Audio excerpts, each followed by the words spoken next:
आप क्या समझते हैं कि गोरा रंग करना ये कितना पॉसिबल है? हर कोई ये चाहता है कि दिनों में ही हम गोरा हो जाएं। तो इस पर रोशनी डालिए। अल्लाह ताला ने हमें गंदुमी कॉम्प्लेक्शन का पैदा किया है। अब उस गंदुमी कॉम्प्लेक्शन में वेरिएशन है, कुछ ज़्यादा गंदुमी है, कुछ कम गंदुमी। आप अपनी स्किन का कॉम्प्लेक्शन ऑल टुगेदर चेंज नहीं कर सकते। इस 4 to 5 steps skin care routine अगर आप शुरू से बच्चियों को सिखाते हैं 14-15 साल की एज से, जब वो बलूगत में आती हैं, दैट्स द पॉइंट। अगर वहाँ पे अगर आप शुरू कर दें स्किन केयर रूटीन तो आपकी स्किन बहुत अच्छी दिखेगी, वो ग्लो भी दिखे। ग्लो मार्केट में जो अवेलेबल अगर आप बात करें कि वाइटनिंग क्रीम्स हैं, are they all safe? No they are not. Whitening injections हैं, they are not FDA approved. मैं आपको बता दूं, फूड एंड ड्रग एडमिनिस्ट्रेशन से अभी तक ये अप्रूव्ड नहीं। जब सैलून्स ने और अनक्वालिफाइड लोगों ने ये टेकअप की हैं तो ये प्योरली बिजनेस के लिए की। जी अस्सलाम वालेकुम नाज़रीन, मैं डॉक्टर मैडा, उम्मीद करते हैं आप सब खैरियत से होंगे। QS हेल्थ में एक और टॉपिक के साथ हाज़िर हुए हैं और टॉपिक ये है कि स्किन वाइटनिंग के बारे में बहुत सारे लोग कंसर्न होते हैं। स्पेशली ख़वातीन का बड़ा मसला है कि वो स्किन वाइटनिंग करने के लिए स्किन वाइटनिंग क्रीम्स का इस्तेमाल कर रही होती हैं और वो क्रीम कितनी हार्मफुल हो सकती हैं और कौन सी जो क्रीम्स हैं वो भी इस्तेमाल करनी चाहिए जिससे आपकी स्किन भी सेफ़ रहे और आप खुद भी हेल्दी और स्मार्ट नज़र आएँ। तो हम आज की जो गेस्ट हैं हमारे साथ मौजूद हैं, associate professor doctor Ayesha. Doctor साहब बहुत बहुत शुक्रिया फॉर द टाइम। स्किन के हवाले से जैसे कि आप बड़ी एक्सपर्टीज़ भी रखती हैं, आजकल की जो ख़वातीन हैं वो बड़ी इस पर बड़ी कंसर्न रखती हैं कि वो अपनी स्किन को ग्लो की तरफ लेके जाएं। तो आप क्या समझते हैं कि गोरा रंग करना ये कितना पॉसिबल है? हर कोई ये चाहता है कि दिनों में ही हम गोरा हो जाएं। तो इस पर रोशनी डालिए। थैंक यू सो मच मधा, आपने बड़ा इंपॉर्टेंट टॉपिक आज यहाँ पे शुरू किया। तो वाइटनिंग का जो बेसिकली लफ्ज़ है ये हमारी पब्लिक में बहुत ज़्यादा मकबूल है और with the passage of time और ज़्यादा होता जा रहा है। I don't know because of media या वट एवर। हर लड़की ये चाहती है कि उसका रंग गोरा हो जाए और ना सिर्फ वो चाहती है बल्कि उसका पूरा ख़ानदान चाहता है, उसकी माँ चाहती है। तो रंग जो गोरा होना है वो कहाँ तक पॉसिबल है उसके ऊपर हम बात करते हैं। बेसिकली हमारी जो स्किन टाइप होती है वो हर जियोग्राफिकल एरिया की फ़र्क होती है। यानी पाकिस्तान का जो एरिया है, साउथ ईस्ट एशियन कंट्रीज़ में जो लोग हैं उनकी स्किन के अंदर जो मेलानिन है वो फिक्स है। यानी अल्लाह ताला ने हमें गंदुमी कॉम्प्लेक्शन का पैदा किया है। अब उस गंदुमी कॉम्प्लेक्शन में वेरिएशन है, कुछ ज़्यादा गंदुमी है, कुछ कम गंदुमी है, इसी वजह से कुछ ज़्यादा फेयर नज़र आते हैं और कुछ थोड़े टैन नज़र आते हैं। लेकिन बाय एनी मीन्स आप अपनी स्किन का कॉम्प्लेक्शन ऑल टुगेदर चेंज नहीं कर सकते। और ये एक मिसकंसेप्शन है कि फ़लाँ ने ये इंजेक्शंस लगवा लिए या टैबलेट्स खा ली और वो गोरा हो गया। टू सम एक्सटेंट ये पॉसिबल है। कुछ एंटीऑक्सीडेंट्स इस तरह के होते हैं जो स्किन की वेयर एंड टियर को रिपेयर कर देते हैं और स्किन थोड़ी बेटर नज़र आती है।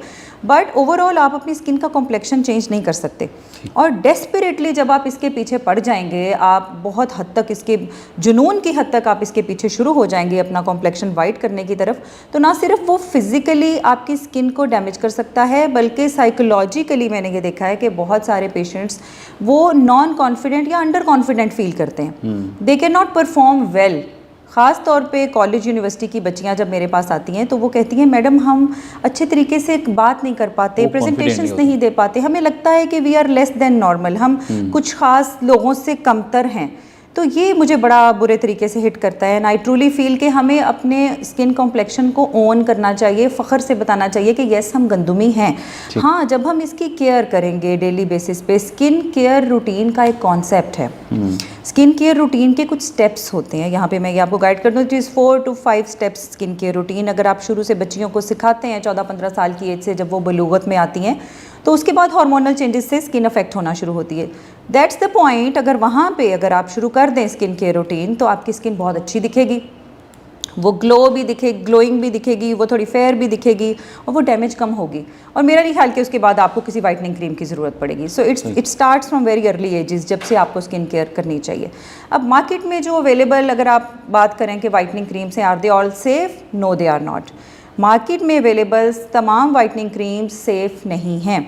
उससे मुराद मेरी ये है कि पहले नंबर पे एक तो वो वाइटनिंग नहीं करेंगी, चलो वो वाइटनिंग ना भी करें तब तक भी जायज़ है, लेकिन वो स्किन ख़राब करती हैं। स्किन आहिस्ता आहिस्ता बारीक होती है, लाल होना शुरू हो जाती है। अक्सर औकात पेशेंट कहते हैं मैं चूल्हे के आगे जाऊं तो मेरा फेस हीटअप हो जाता है, मैं धूप में जाऊं तो मेरा मुंह लाल हो जाता है। इट्स बिकॉज कि आपकी स्किन बर्दाश्त नहीं कर रही, उस माहौल के ट्रॉमा को बर्दाश्त नहीं कर रही जिसको नॉर्मल स्किन कर सकती है, बिकॉज वो डैमेज हो गई है।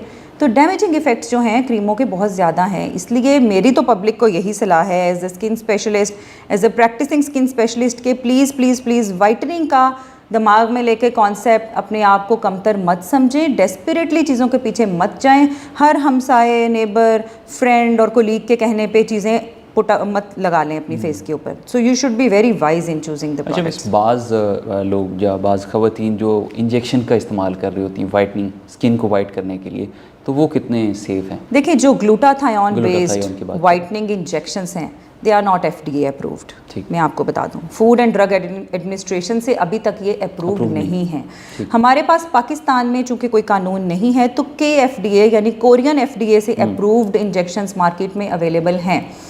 अब वो क्या नुकसान कर सकते हैं और क्या फ़ायदा कर सकते हैं, ये एक बड़ी कहानी है। बहरहाल फ़ायदा चूँकि ये एंटीऑक्सीडेंट है, ग्लूटाथायोन हम सबके बॉडी में बन रही है, ये आपकी बॉडी में भी बन रही है, और इसका नेचुरल काम ये है कि ये हमारे जिस्म में बहुत सारे केमिकल्स को बुरा काम करने से रोक रही है।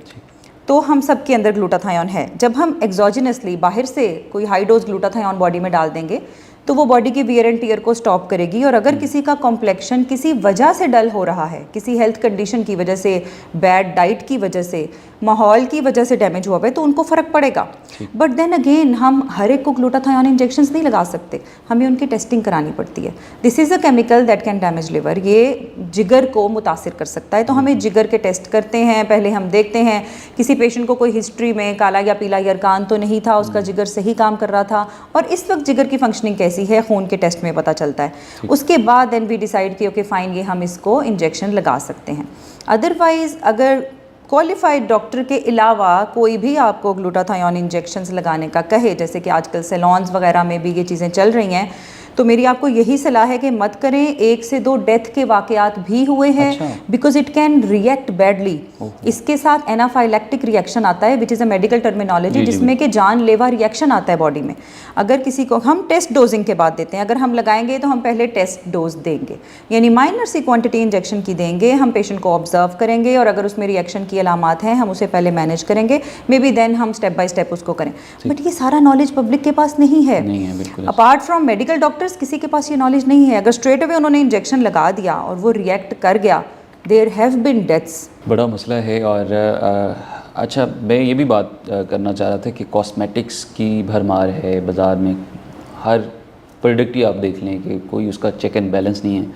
तो being a professional, do you think कि ये किस तरह से इसका चेक एंड बैलेंस होना चाहिए मार्केट में, जो कॉस्मेटिक्स बगैर उसका कोई आप किसी गवर्नमेंट अथॉरिटी से अप्रूव भी नहीं है ये चीज़ हो रही होती? देखिए, इसमें हायर अथॉरिटीज़ को थोड़ा टेक पार्ट करना पड़ेगा, इस चीज़ को ओन करना पड़ेगा। ये एक बहुत बड़ा मसला है, और हम सबके बच्चियां हैं, हमारे घरों में हमारे नेबर्स सब अफेक्ट हो रहे हैं, और इस हद तक अफेक्ट हो रहे हैं कि इस वजह से घर टूट रहे हैं, इस वजह से रिश्ते टूट रहे हैं। ये बड़ा गंभीर मसला है।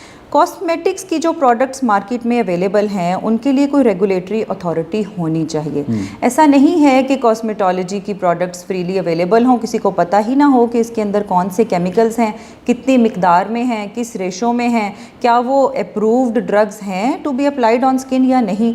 तो इस बारे में अप्रूवल के इदारे जो हैं वो काफ़ी कमज़ोर हैं, और बहुत सारी प्रोडक्ट्स मार्केट में ऐसी गर्दिश कर रही हैं जो कि प्रूवन डेंजरस हैं, जिनके ऊपर हमने काफ़ी इदारों से टेस्टिंग कराई तो पता चला कि उनके अंदर हाइड्रोक्विनोन है, उसके अंदर स्टीरॉइड्स हैं, मरकरी हैं, और वो फेस के लिए सेफ़ नहीं हैं।